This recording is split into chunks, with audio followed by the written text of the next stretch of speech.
NASA will honor members of the NASA family who lost their lives while furthering the cause of exploration and discovery, including the crews of Apollo 1 and Space Shuttles Challenger and Columbia, during the agency's annual Day of Remembrance Thursday, January 30th.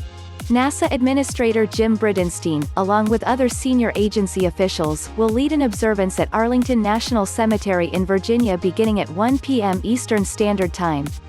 A wreath-laying ceremony will take place at the Tomb of the Unknown Soldier, followed by observances for the Apollo 1, Challenger and Columbia crews. Media interested in attending the Remembrance event must contact Arlington National Cemetery Public Affairs at 703-614-0024 no later than noon Wednesday, January 29th. Various NASA centers also will hold observances on and leading up to the Day of Remembrance for the public, employees and the families of those lost in service to America's space program. Kennedy Space Center, Florida.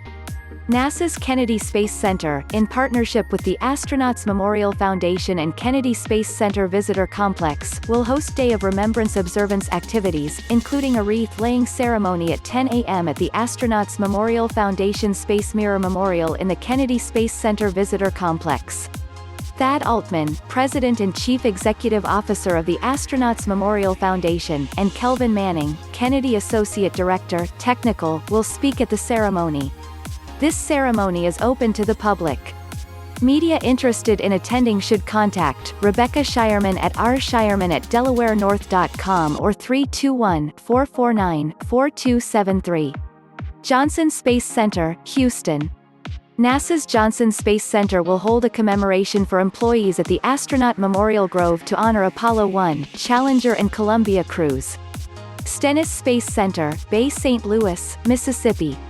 NASA's Stennis Space Center will host a Day of Remembrance ceremony memorializing crew members of the Apollo 1, Challenger and Columbia missions, as well as members of the Stennis Space Center family lost in the past year. It will feature the laying of a ceremonial wreath in memory of those who have sacrificed in support of the nation's space program. Marshall Space Flight Center, Huntsville, Alabama. NASA's Marshall Space Flight Center will observe Day of Remembrance with a candle lighting ceremony for employees at 9 a.m. Central Standard Time. Marshall Associate Director Steve Miley and former astronaut Jan Davis will offer remarks. Media interested in attending should contact Janet Sudnick at 256-544-0034 or janet.m.sudnick@nasa.gov no later than 4 p.m. Central Standard Time, Wednesday, January 29th.